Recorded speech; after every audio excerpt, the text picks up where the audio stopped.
أعوذ بالله من الشيطان الرجيم. بسم الله الرحمن الرحيم. الحمد لله رب العالمين، ثم الصلاة والسلام على أشرف المرسلين سيدنا محمد وعلى آله وصحبه وسلم أجمعين. أما بعد، السلام عليكم ورحمة الله وبركاته.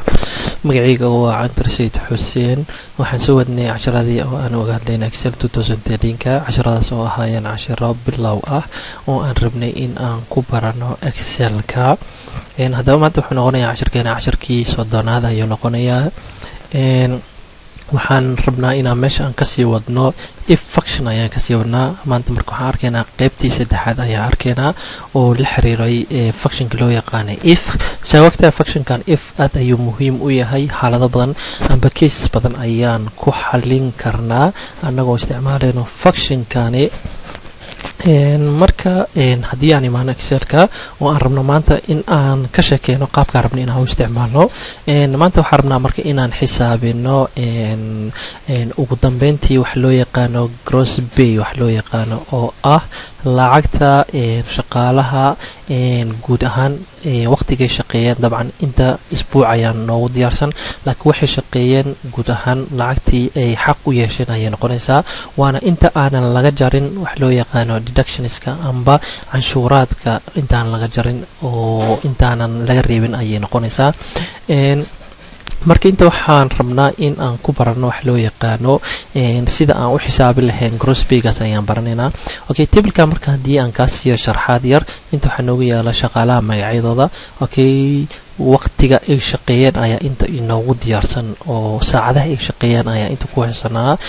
muddo hal isbuuca dabcan ayaan rabnaa marka inaan fiirino. okay, waxaan rabnaa marka inaan xisaabino wax loo yaqaano normal hourska inaan xisaabino ayaan u baahanahay. oo waxaa iska caadiya isbuucii in qofka shaqaalaha uu shaqeeyo 40 saac. dabcan bolisiga shirkadda aan la joogno hadda saas ayuu yahay. qofka 40 saac ayaa loo ogol yahay inuu si caadi u shaqeeyo. normal hourkiisa waa saas. wixii 40 saac ka badan haddii uu shaqeeyo waxay noqonaysaa wax loo yaqaano overtime ayay noqonaysaa. waa waqti dheeri ayay noqonaysaa. waxaan rabnaa asagana inaan si gooni ah u ogaano shaqaale kastaba inta saac oo dheeri uu shaqeeyo haddii ay jirto waaye. haddii aysan jirinna in aan ogaano sidoo kale. intaa wixii ka dambeeya waxaan rabnaa in aan xisaabino qofka wixii uu shaqeeyey oo guud ahaan waa gross pay waa guud ahaan wixii uu shaqeeyey intaanan laga jarin maxaa la dhahay deductionska amba cashuuraadka intaanan laga jarin. inta marka waxaa noogu yaalo bolisiga shirkadda ayaa noogu yaalo. okay, qofka haddii uu saacadaha caadiga shaqeeyo shirkadda waxay siinaysaa oo ugu dhifanaysaa halkii saac amba 2 saac amba 40 saac oo si caadi ah u shaqeeyo $2 ayay ugu dhifanaysaa. oo saacadaha caadiga uu shaqeeyo waxay noqonaysaa ratekiisa $2 ayay noqonaysaa. qofka haddii uu shaqeeyo overtime haddii uu shaqeeyo okay, waxaa loogu sii dhifanayaa marka $2 oo saacadii loogu dhifanaya ayaa waxaa loogu sii dhifanayaa $1 iyo bar. okay, tani waxaa loo yaqaanaa hour and half ayaa loo yaqaanaa. okay, haddii qofka oo waqtiga caadiga uu shaqeynayo $2 uu shaqeysanayo waqtiga overtimeka saacadii kamida uu shaqeeyo wuxuu helayaa $2 oo lagu sii dhiftay $1 iyo bar lagu sii dhiftay. taas micnaheedu waxay noqonaysaa $3 in loogu dhifanayo waqtiga zaa'idka uu shaqeeyo ayay noqonaysaa. oo waqtiga zaa'idka uu shaqeeyo ayaa waxay u dhigantaa 1 saac iyo bar oo waqtiga caadiga uu shaqeynayay mushaharka uu qaadan lahay ayuu wuxuu ku qaadanayaa waqtiga dheeriga markuu shaqeeyo 1 saac hadduu shaqeeyo waqti dheeri ayuu ku qaadanayaa. oo 1 saac waqti dheeri hadduu shaqeeyo wuxuu qaadanayaa mushahar lamid ah 1 saac iyo bar waqtiga caadiga uu shaqeey jiray mushahar lamid ah ayuu qaadanayaa. oo waqtiga dheeriga ayaa waxay noqonaysaa in qofka la siiyo lacag fara badan ayay noqonaysaa bacdama uu kasoo baxay waqtigiisa caadiga ahay oo xaqa loogu lahay in uu shaqeeyo. inta marka waxaan rabnaa in aan ku diyaarino isla markaasna aan ku xirno formula amba function inaan ku xirno. functionkaas oo inaga caawiyo uu inoo sheego qofkan waqtiga caadiga uu shaqeeyey waqtigiisa caadiga inaan ku ogaano ayaan u baahanahay oo keliya. oo qofkan haddii uu shaqeeyey maxaa la dhahay wax ka badan 40 saac inaan inta aan soo dhigno keliya 40 saac uu shaqeeyey si hadhow ay noogu fududaato waqtiga dheeriga in aan u soo saari karno ay noogu fududaato. haddii uu shaqeeyey wax ka yar 40 saacne in aan intaas uu shaqeeyey aan meeshan aan soo dhigno si hadhow asagana aan u sheegi karno ninkan inuusan lahayn waqti dheeri inuusan shaqeynin si aan u sheegi karno. haddii aan marka aan imaano oo aan ku bilaawno functionkana meeshan aan ku qorno equal ayaan qoraynaa if ayaan taabanaynaa oo waxaan rabnaa marka qaybta ugu horeysa oo logical testiga in aan meeshaani aan ku diyaarino oo aan u sheegno if functionka waxaan rabno inaan qiimeyno marka logical testiga ayaan u sheegaynaa waxaa leenahay qofka saacadaha uu shaqeeyey haddii uu ka badan yahay 40 haddii uu ka badan yahay oo 40 saac haddii uu ka badan yahay qofku wuxuu shaqeeyey 40kan dabcan meesha 40 waan ku wada qorayaa oo hard code ayaan uga dhigayaa oo functionka gudihiisa ayaan ku qorayaa bacdama dhammaan shaqaalaha ay ka wada siman yihiin oo normal hourskooda uu yahay 40 saac waana policy guud ee shirkadda amba dawladda ay leedahay oo ah in shaqaalaha isbuucii 40 saac uu shaqeeyo كوم ayaan leeyahay hadaba marka qofka waqtiga uu shaqeeyo hawriska uu shaqeeyo hadii uu ka badan yahay 40 saac waxaan u baahanahay in aan meeshan aan ku arko godkan aan formada ku xiraayo normal hawriskiisa oo ah 40 saac inaan ku arko qofku wuxuu shaqeeyaa 40 saac ayuu ka badan yahay maxaa u baahanahay 40 saac ayuu u baahanahay inaan meeshan aan ku arko كوم ayaan leeyahay hadii uu ka yiraahdo ka waran 40 saac hadii 40 saac uu ka yiraahdo qofku wuxuu shaqeeyay dabcan waxa u baahanahay qofku wuxuu shaqeeyay in la soo dhigo hadaba godkan ayaa wuxuu noqonayaa marka godka qofku wuxuu shaqeeyay oo ugu jiro ka soo qaadada Yaasir Ugaas Cabdullaahi wuxuu shaqeeyay wax ka yar 34 saac wax ka yar ayuu shaqeeyay 35 saac ayuu shaqeeyay waxa marka formulada inay keento 35 inay ii keento si marka sidaas loo sameeyo waa ina godka aan ku dhiftaa mar kale okay intaas ayaan marka aan sameynayaa okay bisha ayaan xirayaa okay intro ayaan leeyahay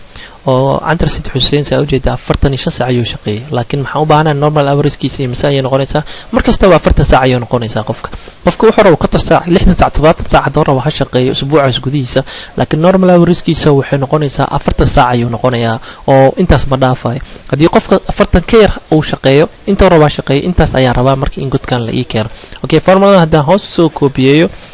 Yaasir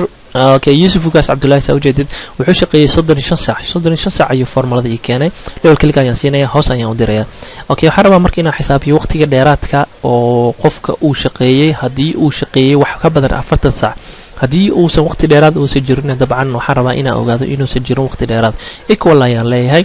dabcan qofka inta saac uu shaqeeyay ayaa waxaan ka jarayaa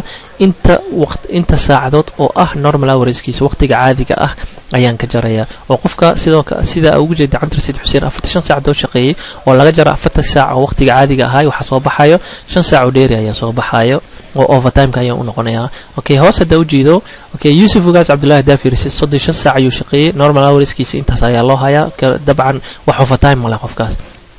double click ayaan siinaya hoos ayaan u dirayaa okay markaan waxa rabaa marka inaan xisaabiyo gross pay-ga ayaan rabaa inaan xisaabiyo oo aase figure inaan xisaabiyo lacag ahaan inaan u xisaabiyo ayaan rabaa si marka aan u xisaabiyo waa inaan qoraa equal ayaan qorayaa oo waxaan leeyahay qofka normal hourskiisa ayaan waxaan ku dhifanayaa okay rate-ka oo shirkadda ay ugu talagashay ay ku bixinayso for ayaan taabanaya bacdama formula aan rabo hoos inaan copy kan inuu dhaqaaq maro inta hadaan dhaho wuxuu nasiinayaa qofka waqtiyada normal hourskiisa uu shaqeeyay oo $2 lagu dhiftay ayuu ina siinayaa oo kaliya hadii aan marka aan u baahanahay in aan u geeyno wax loo yaqaano overtime kiisa because of overtime ka naftigiisa lacag ayaa lagu bixinayaa waxay noqonaysaa marka in aan dhahno overtime kii qofka uu shaqeeyay ayaan waxaan ugu dhifanaynaa okay $2 f4 ayaan taabanayaa okay waxaan kala ku sii dhifanayaa 1.5 ayaan ku dhifanayaa dabcan haday aan ku sharaxay hadii aan meeshan 3 waa ku qori karaa laakiin bacdama laga yaabo godadkan ambriidka inuu isbedelo sidaas la jigeeda ayaan waxaan ugu sameeyay okay sales ayaan ugu sameeyay in hado formula si degdeg ay isku bedesho f4 ayaan taabanayaa intaana marka waxay noo sameynaysaa qofka waqtiga caadiga shaqeeyay lacagtii uu qaadanayay oo loo geeyay hadii uu shaqeeyay lacag zaa'id ah hadii uu shaqeeynin lacag overtime hadii uu shaqeeynin dabcan waxay noqonaysaa overtime ki 0 ayuu noqonayaa 0 ayuu wuxuu ku dhifanayaa 2 0 ayuu noqonayaa 0 kale ayuu wuxuu ku dhifanayaa 1.5 dabcan 0 ayuu noqonaysaa oo sababta 0 wixii lagu dhiftay 0 ayay noqonaysaa control enter ayaan leeyahay okay hadaa double click siiyo dabcan marka hore wuxuu horumarsiinayaa isku dhifashada ayuu horumarsiinayaa kadib ayuu isku geenayaa intaan uu isku dhifanayaa kadib ayuu isku geynta oo keenayaa oo isku dhifashada ayaa wuxuu ka horeeyaa isku geynta ayuu ka horeeyaa markii excel kala joogo qaabkaas ayuu u sameynayaa hadaba markuu uma baahna inaan bil ku xirxiro okay escape ayaan taabanayaa okay qofkaan oo kale ka soo qaadbo bashiir sidoo kale 40 saac ayaa waxaa loogu dhiftay $2 way okay 0 overtime ayuu leeyahay marka 0 hadduu 2 ku dhaco iyo 1.5 hadduu ku dhaco 0 loo ahaanaya marka $80 ayuu xaq u yeelanayaa in uu qaato okay double click ayaan siinaya hoos ayaan u dirayaa si aan formulada ilaa hoos aan ugu koobiyeeyo